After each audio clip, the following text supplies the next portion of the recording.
నమస్కారం. నేను మీ doctor చిన్నమై లంజిరెడ్డిని. Graduates సమస్యల పరిష్కారానికి మీ గొంతుకనే వస్తున్నాను. మీ మద్దతు నాకు అందించి నా అభ్యర్థిత్వాన్ని బలపరిచి మొదటి ప్రాధాన్యత ఓటు వేసి గెలిపించాలని ప్రార్థిస్తున్నాను. భారత్ మాతాకి జై. ఈరోజు తెలంగాణ ముఖ్యమంత్రి రేవంత్ రెడ్డి గారు సేనాధిపతి ఆయనే కుట్రదారు, హిందూ స్వార్థపరుడు. 4 పార్టీలు బీజేపీ కండువా కప్పుకుంటూ, టీఆర్ఎస్ కండువా కప్పుకుంటూ, టీడీపీ కండువా కప్పుకుంటూ, కాంగ్రెస్ కండువా కప్పుకుంటూ, రేపు ఏ కండువా కప్పుకుంటారు అనేది క్వశ్చన్ మార్క్. ఇది పక్కన పెట్టే ఆయన ముఖ్యమంత్రి పదవికి ఎవరెవరు అడ్డం వస్తారనుకున్నారు, అసమ్మతి నాయకులుగా ఎవరెవరు ఉంటారనుకున్నారు. అందులో జీవన్ రెడ్డి గారిని కానీ, మధు యాష్కిని కానీ, జగ్గారెడ్డిని కానీ, ఇంకా కొంతమందిని ఓడగొట్టే ప్రయత్నం కూడా చేసి వీళ్ళని మాత్రం పక్క ఆయన ఓడగొట్టింది. తాజాగా జరిగే 4 ఉమ్మడి జిల్లా 42 నియోజకవర్గాలు 3,55,000 ఓటర్లు. హైదరాబాద్ రామచంద్రపురం కెళ్ళి ఆదిలాబాద్ దాకా ఉన్నటువంటి ఓటర్లు దాదాపు 250 కిలోమీటర్ల దూరంలో ఉన్న ఈ నియోజకవర్గం మెదక్, కరీంనగర్, ఆదిలాబాద్, నిజామాబాద్, పట్టభద్రుల నియోజకవర్గంగా గెలిచే కాంగ్రెస్ పార్టీ అభ్యర్థి గెలిచినా, బీజేపీ అభ్యర్థి గెలిచినా, బీఆర్ఎస్ అభ్యర్థి గెలిచినా, ఏ అభ్యర్థి గెలిచినా ఇంత పెద్ద స్ట్రెస్ లో గెలిపించిన నాయకుడికి వాళ్లకు చాలా పెద్ద పేరు వస్తుంది. కాబట్టి ఇందులో భాగంగానే మరి పొన్నం ప్రభాకర్ గారు మరియు మేడిపల్లి సత్యం ఎవరైతే చొప్పదండి ఎమ్మెల్యే ఉన్నారో వీళ్ళిద్దరికి అత్యంత సన్నిహితంగా ఉన్నటువంటి ప్రసన్న హరికృష్ణ అనే ఆయనకు కాంగ్రెస్ పార్టీ టికెట్ ట్రై చేసింది. వాళ్ళ మనిషికి టికెట్ రాలేదు. ఆ ticket Duddilla Sridhar Babu, IT industrials మంత్రి అయినటువంటి శ్రీధర్ బాబు గారు పంతం బట్టి ఆ టికెట్ తీసుకున్నాడు. శ్రీధర్ బాబు గారు ఆల్రెడీ ముఖ్యమంత్రికి ఇందరు మీద ఆయన ప్రయత్నం చేస్తున్న సంగతి అందరికీ తెలిసింది. ఇన్ఛార్జ్ కూడా మారిండు. ఇన్ఛార్జ్ మీనాక్షి నటరాజు వచ్చింది. ఆమె ₹1 లంచం తీసుకోదు, గాంధీవాది అనే పేరు దాకా మేనేజ్ చేసే కష్టం. కాబట్టి శ్రీధర్ బాబు ఒకవేళ ఈ క్యాండిడేట్ శ్రీధర్ బాబు పేరు ఎక్కడికో పోతుంది. కాంగ్రెస్ పార్టీ రేపు గ్రామ పంచాయతీ ఎలక్షన్ వార్డు మెంబర్ కూడా రేపు తెలియని పరిస్థితిలో ఉన్నప్పుడు ఒకవేళ ఈ అభ్యర్థి గెలిస్తే ఇంకా పోటీకి వచ్చేస్తాడు. కాబట్టి ఈ అభ్యర్థి ఎట్లా ఓడగొట్టాలని కుట్ర చేసినటువంటి వ్యక్తి తెలంగాణ ముఖ్యమంత్రి రేవంత్ రెడ్డి గారు. ఇమీడియట్ గా పొన్నం ప్రభాకర్ రంగంలో దించి నీకు ఉప ముఖ్యమంత్రి ఇస్తా, రేపు నీవు కాంగ్రెస్ పార్టీ అభ్యర్థి గెలిస్తే శ్రీధర్ బాబు పెద్ద లీడర్ అయితే ముఖ్యమంత్రి అయితే నువ్వు కనబడవు. కాబట్టి నువ్వు ఎట్లా చేసి నా క్యాండిడేట్ మేడిపల్లి సత్యం ఉన్నాడు, ఆయన ద్వారా ఈయన కొంచెం వర్క్ చేసింది, గ్రౌండ్ వర్క్ చేసిండు, మెంబర్షిప్ చేసింది, ఆయనతో నిలబెట్టు అని పొన్నం ప్రభాకర్ తో ఈ రోజు బీఆర్ఎస్ టికెట్ ట్రై చేసిన బీఆర్ఎస్ లో వాళ్ళు నిలబెట్టమన్నారు. లాస్ట్ ఆ బీఆర్ఎస్ టికెట్ ఇప్పించి నిలబెట్టింది. ఈరోజు జరిగే కుట్ర ఏంటంటే రేపు ఇదంతా బయటకు వస్తుంది. కేంద్రానికి ఈ రోజు కాంగ్రెస్ పార్టీ అభ్యర్థి పక్కా ఓడిపోతుంది అనే సమాచారం మీనాక్షి నటరాజన్ చేరిన తర్వాత ముఖ్యమంత్రి ప్రజలు పెట్టేటప్పుడు నేను ఆగమేఘాల మీద ఒక ఎమ్మెల్సీ అభ్యర్థికి ప్రచారం చేసిన ఏకైక ముఖ్యమంత్రి రేవంత్ రెడ్డి. ఇప్పటికే ఏ ముఖ్యమంత్రి కూడా ప్రచారం చేయని ఒక గ్రాడ్యుయేట్ ఎమ్మెల్సీ. దానికి రేవంత్ రెడ్డి ఈ రోజు ప్రచారం చేసే స్థాయికి దిగజారిందంటే కేంద్ర కాంగ్రెస్ వచ్చిన ఒత్తిడి వల్ల ఈ రోజు దిగి రేపు దీని ప్రచారం కోసం అని చెప్పేసి 4 జిల్లాల మీటింగ్ పెట్టడం జరిగింది. ఈరోజు ఒక ముఖ్యమంత్రి, క్యాప్టెన్, ఒక సేనాధిపతి తన దగ్గర ఉన్నటువంటి భటుల్ని చంపే ప్రయత్నం, ఒడగొట్టాలనే ప్రయత్నం ఈరోజు ముఖ్యమంత్రి రేవంత్ రెడ్డి గారు చేస్తున్నారంటే ఈరోజు ఈ కాంగ్రెస్ పార్టీ నాది, నేను ఓన్ చేసుకుంటా అనేది లేదు. ఇవాళ అయిపోతుంది, దాటాలి, కుట్ర చేయాలి, బయటపడాలి అనే ఉద్దేశంతో ఈరోజు పట్టభద్రులందరూ కూడా 3,55,000 మంది పట్టభద్రులను మోసం చేసే స్థాయికి రోజు దిగజారు.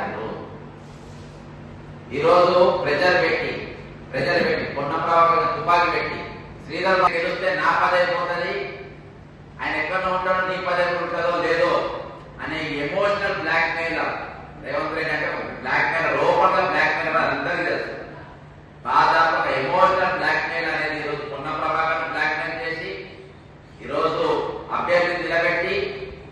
కాంగ్రెస్ పార్టీని ఓడగొట్టే ప్రయత్నం మళ్ళొకసారి ఆదాయ జీవన్ రెడ్డిని, మధు యాష్కిని, జగ్గారెడ్డిని ఇంకా అనేక మందిని ఓడగొట్టి ఈరోజు ఇంకో క్యాండిడేట్ కూడా ఓడగొట్టడానికి తెగించిన ముఖ్యమంత్రి రేవంత్ రెడ్డి. ఆయన పదవి పోతుందని ఆయన ఈరోజు ఎంత విచిత్రం అంటే ఇక్కడ కాంగ్రెస్ పార్టీ అభ్యర్థి గెలిస్తే నా ముఖ్యమంత్రి పోతుంది, కాంగ్రెస్ పార్టీ అభ్యర్థి ఓడిపోతే నా ముఖ్యమంత్రి ఉంటది.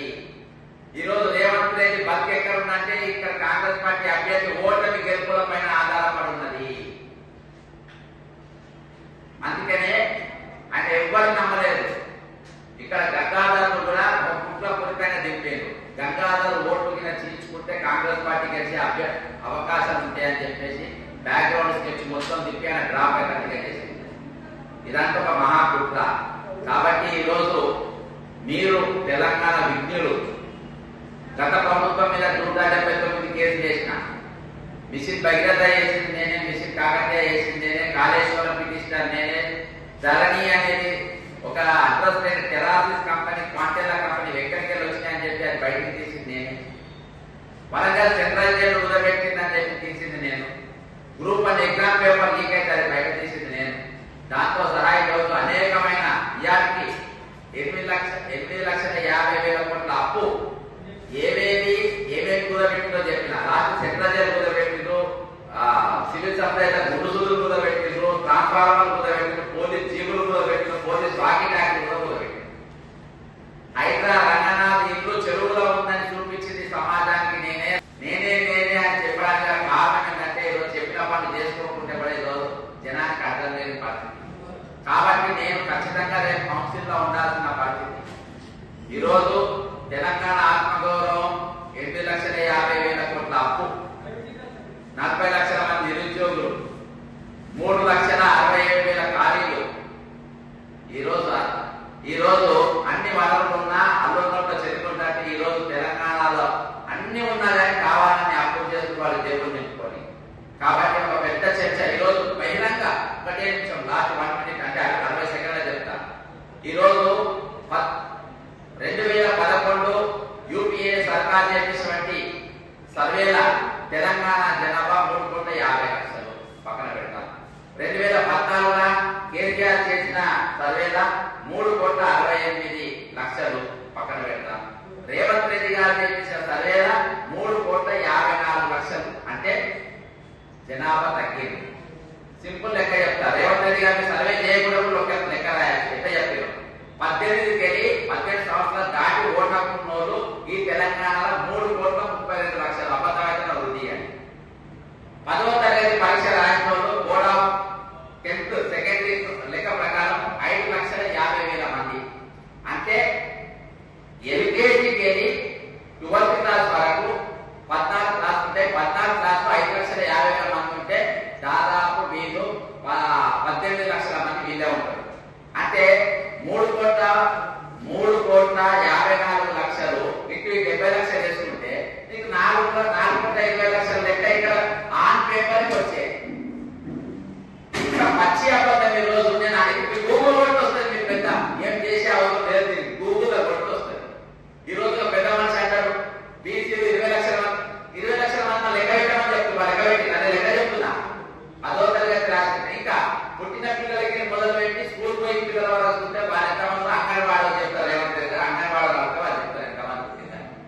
కాబట్టి ఈ రోజు పచ్చి మోసాలు జరుగుతూ ఉంటే కౌన్సిల్లో చర్చ జరిగేది, పెద్దల సభలో చర్చ జరిగేది. ఒక దిక్కు కుట్రదారుడు రాజకీయం చేస్తా ఉన్నాడు, కుట్రదారుడు ఈ రోజు రాష్ట్రాన్ని ఏరుతా ఉన్నాడు. ఈరోజు తెలంగాణ ఆత్మగౌరవం అంటాం, స్వయం పాలన అంటాం, నీరు నియామకాలు అంటాం, మళ్ళీ మనం ఓటాం అనుకునే కార్యక్రమం. అంటే ఈరోజు అందుకని సేనాధిపతి కుట్రదారులు అయితే ఇవన్నీ ఉంటాయి. కాబట్టి విజ్ఞులు, ఉత్తర తెలంగాణ వాస్తవ్యులు, చైతన్యవంతులు ఒక్కసారి మీరు ఆలోచించండి. వాస్తవం అనేది మెల్లగిన వాడుతుంది, నిజం అనేది చాలా మెల్లగిన వాడుతుంది. ఆ మెల్లగా వినవాడే దాన్ని మీరు వినే ప్రయత్నం చేయండి. ఒకసారి నా అభ్యర్థులను కూడా మీరు పరిశీలించండి, నా సీరియల్ నంబర్ 6 పరిశీలించండి.